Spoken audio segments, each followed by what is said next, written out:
நம்ம என்னென்ன வகையில எல்லாம் பொருள் திரட்டக்கூடாது, என்னென்ன வகையான பொருள் நமக்கு ஹலால் ஆகாது, என்ன வகையான பொருள் நமக்கு ஹலால் ஆகும் அப்படிங்கறத எடுத்துக்கிட்டீர்களே. ஆனால் ஃபர்ஸ்ட் அடிப்படை விளைக்கணும். முதல்ல பொருளாதாரத்தில் நம்ம அறிந்து கொள்ள வேண்டிய விஷயம், இன்னொருத்தனுடையது நமக்கு ஹலால் இல்லை. ஃபர்ஸ்ட் விளைக்கணும். ஒரு பொருள் கூட்டி குறிச்சி வியாபாரத்தை வாங்குற வட்டி அதெல்லாம் சின்ன விஷயங்கள். இதோட ஒப்பிட்டு பார்த்தோம்னா பொருள் இன்னொருத்தர் என்னுடையது உங்களுக்கு ஹலால் ஆகாது, உங்களுடையதுதான் ஆகிவிட்டால் எனக்கு அது ஹலால் ஆகாது. ஃபர்ஸ்ட் என்ன விளங்கிக்கிறேன், ஒரு பொருள் நமக்கு எப்ப ஹலால் ஆகும் என்று கேட்டால் அது வேற யாருக்காவது அது உரிமை படைத்ததாக இருக்கிறதான்னு பார்க்கணும். இன்னொருத்தனுக்கு உரிமை படைத்ததாக இருந்தால் இன்னொருத்தனுடைய பொருள் எதுவுமே இன்னொரு மனுஷனுக்கு ஹலால் ஆகாது. ஃபர்ஸ்ட் என்ன பார்க்கணும், இது நம்முடையதா. நீ முதல்ல என்ன பார்க்கணும், இது நம்முடையதா இல்லையா. நம்முடையது இல்லைன்னா அது இல்ல, முடிஞ்சு வச்சு ஹராம். ஃபர்ஸ்ட் ஹராமுக்கு அளவுகள் என்னது, பிறருடைய பொருள்கள் என்கிற கிரவுண்ட் எங்க எல்லாம் வருதோ அது எல்லாமே ஹராம். விதிவிலக்கு இருக்கு, விதிவிலக்கு தான் பார்க்க போறோம். பிறருடைய பொருள் என்று வரக்கூடிய எல்லாமே நமக்கு ஹராம் ஆயிரும். அது எந்த அளவுக்கு ஹராம் என்று சொன்னால், நபிகள் நாயகம் ஸல்லல்லாஹு அலைஹி வஸல்லம் அவர்கள் அந்த இறுதி பேருரையில ஹஜ்ஜத்துல் விதாவுல அவங்க என்ன சொன்னாங்க கேட்டா, இன்ன திமாஅக்கும் உங்களுடைய உயிர்களும், வ அம்வாலக்கும் உங்களுடைய உடைமைகளும், வ ஆராலக்கும் உங்களுடைய மானம் மரியாதைகளும், பைனக்கும் ஹராம் உங்களுக்கு மத்தியில் ஹராம். உங்களுடைய காசு என் காசு உனக்கு ஹராம், உன் காசு எனக்கு ஹராம். ரசூலுல்லாஹ் சொல்றாங்க, என்னுடைய உயிர் உனக்கு ஹராம், உன்னுடைய உயிர் எனக்கு ஹராம். என் உயிரை நீ எடுக்கக்கூடாது, உன் உயிரை நான் எடுக்கக்கூடாது. என்னுடைய மானத்தை பங்கப்படுத்துறது உனக்கு ஹராம், உன்னுடைய மானத்தை பங்கப்படுத்துறது எனக்கு ஹராம். அப்ப ஒவ்வொரு மனிதனுக்கும் அடுத்தவனுடைய உயிர்கள் ஹராம், உயிர் எடுக்கிறது ஹராம். உயிர் ஹராம்னா என்ன அர்த்தம், அடுத்தவனுடைய உயிரை எடுக்கிறது ஹராம். ஒவ்வொரு மனிதனுக்கும் அடுத்தவனுடைய பொருள் ஹராம்னா என்ன அர்த்தம், பொருளை எடுத்துக்கொள்வது ஹராம். ஒவ்வொரு மனிதனும் அடுத்தவனின் பொருளை எடுப்பது ஹராம். ஒவ்வொரு மனிதனும் அடுத்தவனுடைய உயிரை எடுப்பது ஹராம். ஒவ்வொரு மனிதனும் அடுத்தவனுடைய மான மரியாதைக்கு பங்கம் விளைவிப்பது ஹராம் அப்படிங்கிறாங்க. சும்மா கூட இது ஹராம்னு சொல்லல, எந்த மாதிரி ஹராம் என்று சொன்னால் ஹராமுன் பைனக்கும் சொல்லிட்டு சொல்றாங்க, கஹுர்மத்தி யௌமிக்கும் ஹாதா ஃபீ ஷஹரிக்கும் ஹாதா ஃபீ பலதிக்கும் ஹாதா. இந்த மக்கா என்ற இந்த புனிதமான ஊர் இருக்கிற இந்த ஊர்ல எப்படி சில காரியங்கள் செய்வது ஹராமாக்கப்பட்டிருக்கிறதோ, இங்க எப்படி புனிதம் தரப்பட்டிருக்கிறதோ, இந்த மாதம் இருக்கிறத துல்ஹஜ்ங்கிற இந்த மாதத்தில் சில காரியம் செய்யக்கூடாதுன்னு தடுக்கப்பட்டிருக்குது. அந்த மாதிரி ரசூலுல்லாஹ் சொல்றாங்க, ஃபீ பலதிக்கும் இந்த ஊரில் எப்படி ஹராமாக்கப்பட்டிருக்கிறதோ, இந்த மாதத்தில் எப்படி ஹராமாக்கப்பட்டிருக்கிறதோ, இந்த நாள் எப்படி புனிதமானதாக இருக்கிறதோ, அந்த மாதிரி அடுத்தவனுடைய சொத்துக்களை புனிதம் நீ நினைக்கணும். புனிதம் நினைச்சா நம்ம ஏதாவது இடைஞ்சல் பண்ணுவோமா, அதை புனிதம் அதுக்குரிய மரியாதை கொடுத்துருவோமா இல்லையா. சாதாரண பொருளுக்கு கொடுக்கிற ஒரு மரியாதையை விட வீட்டுக்கு கொடுக்கிற மரியாதையை விட பள்ளிவாசலுக்கு கூட மரியாதை கொடுப்போமா இல்லையா. பள்ளிவாசல் கொடுக்கிற மரியாதையை விட காபத்துல்லாவுக்கு போனா அதை விட அதிக மரியாதை நம்ம கொடுப்போமா இல்லையா. ஒரு பொருள்ல புனிதம் அதிகரிக்கும் பொழுது அதுக்கு நம்ம கொடுக்கக்கூடிய மரியாதையும் அதிகரிக்கும். அப்ப அந்த மாதிரி ரசூலுல்லாஹ் என்ன சொல்றாங்கன்னு கேட்டா, நீங்க பிறர் சொத்து உங்களுக்கு ஹராம். ஃபர்ஸ்ட் நீங்க விளங்க வேண்டியது முதல் பாலர் பாடம், இஸ்லாம் சொல்லக்கூடிய பால பாடம் சொல்றாங்க இல்லையா. இது ஒண்ணு அடுத்தவன் இதை நீ எப்படி எடுக்கிற, அதான் டாபிக். அடுத்தவனுடைய சொத்து உனக்கு அடுத்தவனுடைய ஒரு பொருக்கு சோறா இருந்தாலும் சரி, அடுத்தவனுடைய சட்டையா இருந்தாலும் சரி, இடமா இருந்தாலும் சரி, உணவா இருந்தாலும் சரி, காசா இருந்தாலும் சரி, பிறருடையது நமக்கு ஹலால் ஆகாது. இது சொல்றாங்க. இது புகாரியில 67வது ஹதீஸ், 105, 1741, 4406, 5550, 7078, 7447 இவ்வளவு இடங்கள்லையும் புகாரில பதிவாயிருக்கிறது. நீங்க ஒருத்தனுடைய பொருள் அடுத்தவனுக்கு ஹராம். இது கடைசி ஹஜ்ஜில கடுமையான ரசூல் ஸல்லல்லாஹு அலைஹி வஸல்லம் அவர்கள் எச்சரிக்கிறாங்க. இதே மாதிரி இன்னொரு வார்த்தையில ரசூல் ஸல்லல்லாஹு அலைஹி சொல்றாங்க, குல்லுல் முஸ்லிமி அலல் முஸ்லிமி ஹராம். ஒரு முஸ்லிமுடைய அனைத்தும் இன்னொரு முஸ்லிமுக்கு ஹராமாகும். முஸ்லிமுடைய அனைத்தும் இன்னொரு முஸ்லிமுக்கு என்னவாகும், ஹராமாகும்.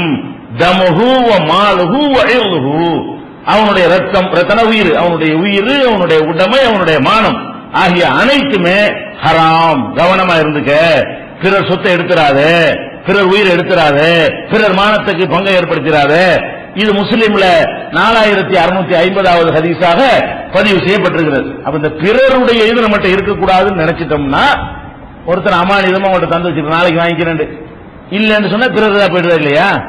அண்ணன் தம்பி 2 பேர் இருக்கிறாங்க, தம்பி சின்ன பையலா இருக்கிறான், அண்ணங்காரன் முக்காவாசி வீட்டு எடுத்துக்கிட்டு காவாசி வீட்டு தம்பி கிட்ட தான் அவங்க காசாது அடுத்தவங்க காசான இது ஹராம் ஆயிருதா இல்ல? இதெல்லாம் ஹராம். நீங்க ஹராம் நம்ம என்ன நினைச்சிட்டு வியாபாரத்துக்கு மட்டும் தான் ஹராம். நிறைய பேர் ஹராம் தான் அது வியாபாரத்துக்கு உள்ள விஷயம் அப்படி நினைச்சிட்டு இருக்கிறாங்க. ஹராம்ங்கிற வியாபாரம் சின்ன ஒரு மேட்டருங்க. வியாபாரம் மட்டும் ஹராம் அல்ல, வாழ்க்கையில் உள்ள நிறைய விஷயங்கள் இருக்கிறது. அடுத்த ஆளுடைய பொருளை சாதாரணமா என்ன செஞ்சிடறோம், எடுத்துடுறோம். திருடுறது, திருட்டுலாம் ஹராமில் ஒடியாந்துரும். என்னென்ன இது அடங்கு நீங்களே விஸ்தீர்ணப்படுத்திக்கிற வேண்டியதான். திருடுனா என்னது, இதுதான். இன்னொருத்தர் பொருளை எடுத்துக்கிட்டீங்க. பங்காளிக்கு துரோகம் செஞ்சா என்ன, இன்னொருத்தர் எடுத்துக்கிறீங்க. பிக்பாக்கெட் அடிச்சா என்ன, இன்னொருத்தர் எடுத்துக்கிறீங்க. கீழே கிடக்கு எடுத்து பாக்கெட்ல விட்டா என்ன, இன்னொருத்தர் பொருளை எடுத்துக்கிட்டீங்க. அப்ப அடுத்தவனுடையது ஹராம் என்பதுல என்னென்ன கொள்ள, திருட்டு, பிக்பாக்கெட்டு, மோசடி, தெரியாம இருக்கு அமானித மோசடி, வாங்கினது இல்லைன்னு சொல்வது, இதுல என்னென்ன வருது, அடுத்த ஆள் இருந்து என்னென்ன வருதோ அது எல்லாத்தையும் நீங்க டெவலப் பண்ணிக்க வேண்டியதான். ஒரே அளவுகள் அவ்வளவு அதிகப்பட்டு போயிடும். ஒன்னொன்னு விவரிச்சு சொல்ல தேவையில்லை. என்ன விளைக்கிறேன்னு, இது அடுத்தவனுடையதா நம்முடையதா, சோத்தை திங்கும் போது இது அடுத்தவனுடைய நம்முடையதா, சட்டையை போடும்போது இது அடுத்தவனுடையதா நம்முடையதா, அடுத்தவன் வேணாம் நான் போட மாட்டேன் அப்படின்னு வரணும். இது இந்த உட்கார்ந்து இருக்கிற வீடு அடுத்தவனுதான் நம்முடையதா இப்படின்னு பார்க்கணும். இது ரசூல் ஸல்லல்லாஹு அலைஹி வஸல்லம் அவன பள்ளிவாசல் நம்ம தான் நினைச்சிருக்க, அதுக்கு விதிவிலக்கு வரும். எது விதிவிலக்கு அதை மட்டும் தெரிஞ்சுதான் போதும். இந்த பொருளாதாரத்தை நீங்கள் எப்படி தெரிந்து கொண்டால் சுருக்கமாக அடிப்படையோடு தெரிந்து கொள்ள, அதை தான் நான் உங்களுக்கு சொல்லிட்டு இருக்கிறேன். பிறருடையது ஹராம் விளங்கிருங்க.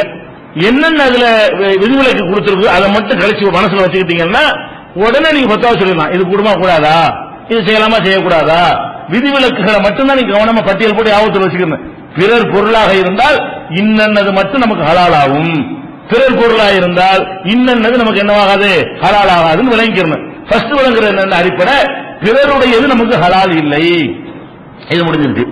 இன்னும் சொல்றாங்க ரசூல் ஸல்லல்லாஹு சொல்றாங்க, ஃபலைஸ யஹில்லு லிமுஸ்லிமின், ஒரு முஸ்லிமுக்கு ஹலாலாக போவது இல்லை, ஹலால் ஆகவே ஆகாது. மின் அஹீஹி, பிறருடைய சொத்தில் இருந்து ஒரு முஸ்லிமுக்கு செய்யும் எதுவும் ஹலாலாக முடியாது. இல்லாமா அஹல்ல மின் நஃப்ஸிஹி, அவனா உனக்கு ஹலாலாக்கி தருகிறான அதை தவிர. பிறருடையது ஹலால் ஆகும், நான் உங்களுக்கு தர்றேன் ஹலால் ஆயிடும். என்னுடையதுதான் இது, நானா உங்களுக்கு தர்றேன் இப்ப ஹலால் ஆயிடுது. பிறருடையது இல்ல, அவனாக உனக்கு இதை தருகிறானோ ஹலாலாக்கி தருகிறானோ அதை தவிர வேற எதுவும் பிறருடைய சொத்துக்கள்ல பிறருடைய பொருள்கள்ல உனக்கு ஹலால் கிடையாதுன்னு ரசூல் ஸல்லல்லாஹு அலைஹி வஸல்லம் சொல்றாங்க. இது திருமதியில 3012வது ஹதீஸாக இடம்பெற்றிருக்கிறது. இது ஒரு விஷயம். இதே கருத்துல ரசூல் ஸல்லல்லாஹு அலைஹி சொல்றாங்க, குர்ஆன்ல அல்லாஹ் சொல்றான், வலா தஅகுலு அம்வாலக்கும் பைனக்கும் பில் பாத்திலி, பொருளாதாரத்தை தப்பான முறையில சாப்பிடாதீர்கள். துதுலு பிஹா இலல் ஹுக்காம், நீதிமன்றத்தில் அதை கொண்டு சென்று, எதுக்காக கொண்டு செல்றீங்க, லிதாகுலு ஃபரீகம் மின் அம்வாலின்னாஸ், பிறருடைய சொத்தை நீங்க பறிச்சு தின்பதற்காக நீதிமன்றத்துக்கு கொண்டு போய் தப்பான முறையில் சாப்பிட்டுறாதீங்க. அதுதானே கேசலாம் கொண்டு போறான். ரெண்டு பேரும் எனக்கு தான் உனக்கு தான் கொண்டு போனா கண்டிப்பா ஒருத்தனுக்குள்ளா தான் இருக்கு, ரெண்டு பேருக்குள்ளதா இருக்குமா? இது என்னுடையதான் உன்னுடையதான் ரெண்டு பேரும் சண்டை போட்டுக்கிட்டான்னா கண்டிப்பா இன்னொருத்தன் அடுத்த சொத்துக்கு ஆசைப்படுறான்னு அர்த்தம். அது யாருக்கும் எல்லாருக்கும் தெரியும், நீதிபதி கூட தெரியாது, ரசூலுல்லாஹ் கூட தெரியாம போயிடும். ஆனா என்ன இருக்குது, ரெண்டு பேரும் என்னுடையதும் சண்டை போட்டா கண்டிப்பா ஒருத்தன் அடுத்தவன் பொருளுக்கு ஆசைப்படுறான். அவன் எவங்கிறது தெரியல, இது யார்ட்டும் இருக்க வேணாம். சொத்து கேஸ் என்னன்னு பாத்தீங்கன்னா, இன்னொருத்தன் சொத்துக்கு ஒருத்தன் ஆசைப்படுறான், தன்னுடைய சொத்தை காப்பாற்ற ஒருத்தன் பாடுபடுறான். இதான் மேட்ரு. அப்ப இந்த கேசுகள் எடுத்து பாத்தீங்கன்னு சொன்னா, அவ்வளவு நல்லவனாயிட்ட சிவில் கேஸ் கூட வாபஸ் ஆகி போயிடும். அவ்வளவு நல்லவனா போயிட்டான்னு வைக்க, வேணாப்பா ஓய்தாப்பா, எதுக்கு வம்பு நீ வச்சுக்க, ஓய்தான் நீ வச்சுக்க, ஓய்தான் நீ வச்சுக்க, இப்படி எல்லாம் செஞ்சுட்டான்னு சொன்னா நீதிமன்றம் சரியாயிருமா இல்லையா?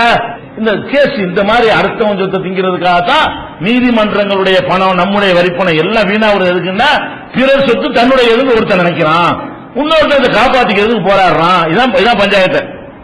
அப்ப இது கூடாது.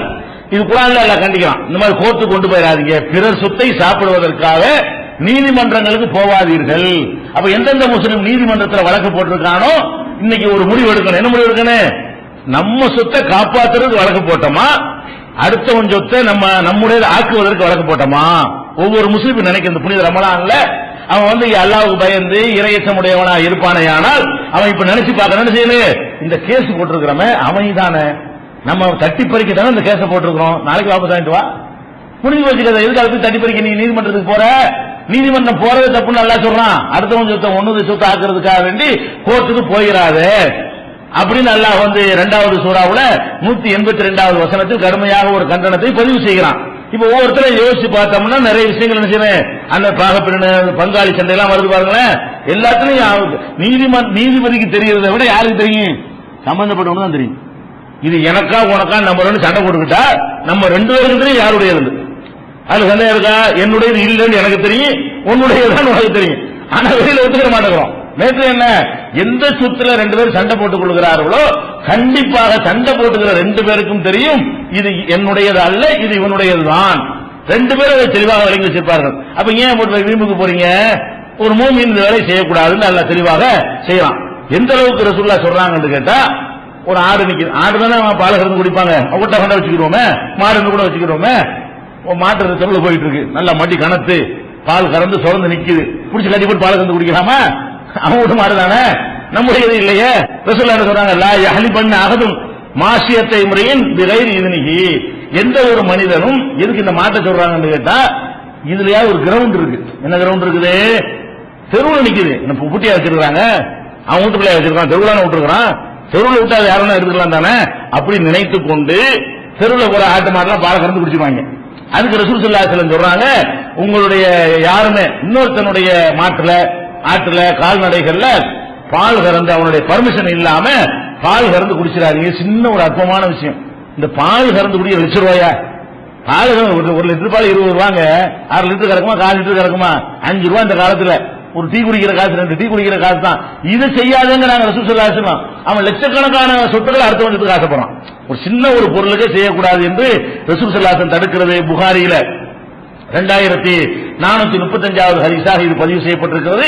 அப்ப இந்த முடிவுக்கு வரணும், அடுத்தவனது எனக்கு வேணாம். வேற வேற வியாபாரத்தில் நீங்க நெறியெல்லாம் காட்டுற ரெண்டாவது விஷயம். முதல் தெரிஞ்சுக்கிற விஷயம் என்னது? பிறருடைய என்னுடைய எனக்கு வந்தா போதும், அடுத்தவன் சொத்து யாருடையது எனக்கு தேவையில்லை. சரி, அப்படி ஆசைப்பட்ட என்ன வாகும்? அதுக்கு என்ன பனிஷ்மெண்ட் கிடைக்கும்? நபிகள் நாயகம் ஸல்லல்லாஹு அலைஹி வஸல்லம் சொல்றார்கள், மன் கானத்துலஹு மதுலமத்துன் லி அஹீஹி மின் இர்லிஹி அவ் ஷைஇன். ஒரு மனிதன், எந்த ஒரு மனிதனாக இருந்தாலும் இன்னொரு மனிதனிடமிருந்து அவனுடைய மானத்திற்கு அநீதி இழைக்கப்பட்டிருந்தால் அல்லது அவனுடைய பொருளுக்கு அநீதி இழைக்கப்பட்டிருந்தால், என்னுடைய மானத்தின் மீது ஒருத்தன் அவதூறாக சொல்லிவிட்டான், நான் பாதிக்கப்பட்டிருக்கிறேன்.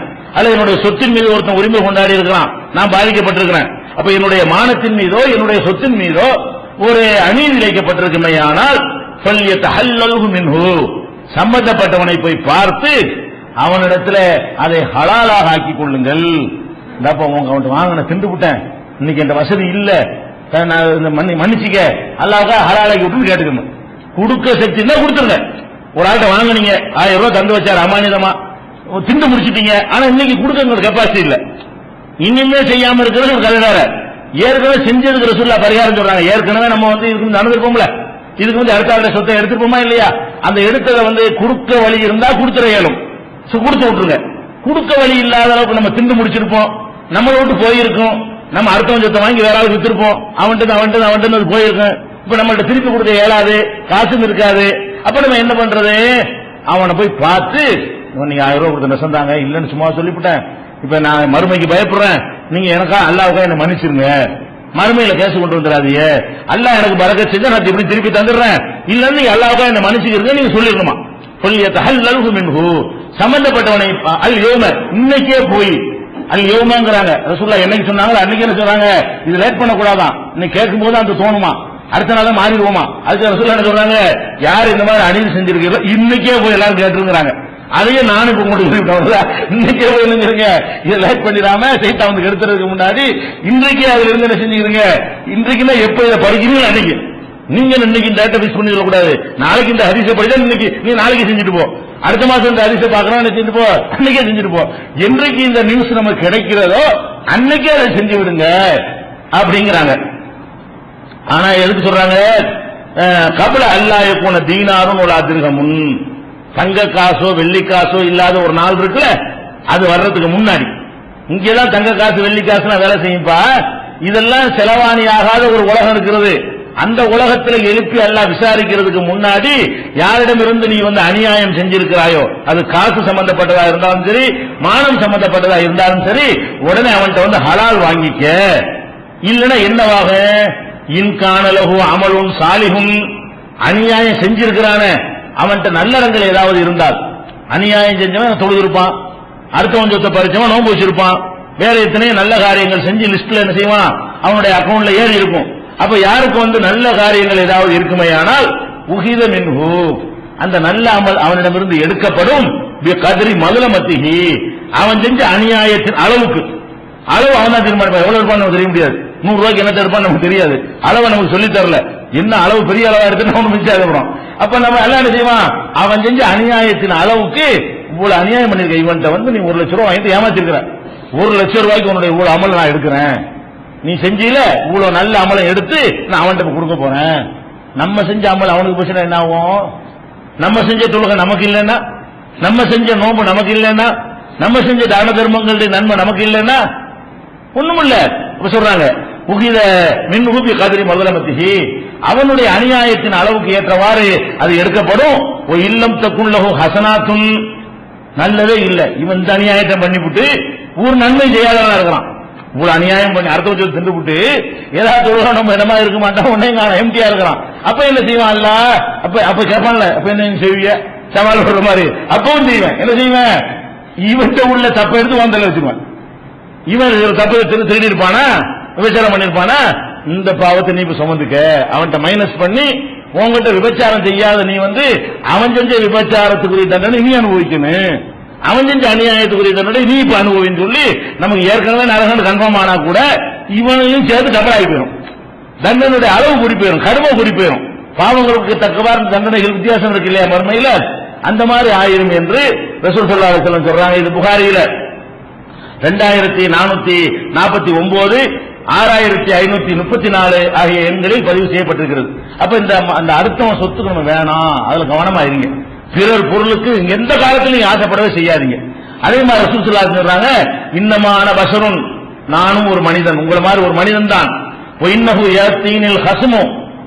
உங்களை என்கிட்ட வழக்கு கொண்டு வர்றீங்க இது என்னுடையதான் 2 பேர் வர்றீங்கப்பா என்ன செய்றீங்க பல அல்ல பாலக்கும் ஐயக்கூன அவ்வளவு பாலின் உங்கள சில பேர் சிலரை விட தெளிவா எடுத்து சொல்றீங்க இது என்னுடையதுன்னு சண்டைக்கு வர்றீங்க ஒருத்தருக்கு பேச தெரியல உண்மையில் அவன் சொத்துக்கு சொந்தக்காரனா இருப்பான் ஒருத்தர் சொந்தக்காரனா இருக்க மாட்டான் அழகா எக்ஸ்பிளைன் பண்ணுவான் அழகா எடுத்து சொல்லுவான் அழகா என்னுடையதான் என்பதற்கு ஆர்குமெண்ட்ல என்ன செய்வான் அவன் ஜெயிப்பான் அந்த மாதிரி இருந்தவன அகுசிபு அன்னவும் சதக்க இவன் தான் உண்மை சொல்றான் நான் நினைச்சுக்கிறேன் ரசூலுல்லாஹ் சொல்றாங்க 2 பேர் வர்றீங்க என்னுடையதான் என்று கேச சொல்றீங்க நான் என்ன பண்றேன் இந்த பேச தெரியாதவன் மேல தப்பு இருக்கிற மாதிரி நான் நினைச்சுக்கிறேன் பேச தெரிஞ்சவன் தான் கரெக்டான நான் நினைச்சுக்கிட்டு அவனுக்கு அக்குலியில கொண்டு தாளிக்க உன்னுடையதான் எடுத்துட்டு போப்பான் அவனுக்கு கொடுத்து விட்டுருவேன் இப்படி நான் செய்து விட்டால் இன்னமாகிய கிதாத்தும் நார் இந்த மாதிரி என்கிட்ட எவனாச்சும் தீர்ப்பு வாங்கிட்டு போனீங்க நீ என்கிட்ட இதை வாங்கிட்டு போகல நரக கொல்லிக்கட்டையை வாங்கிட்டு போற யாவும் வச்சுக்க இது அங்க நரக கொல்லிக்கட்டை நிக்கி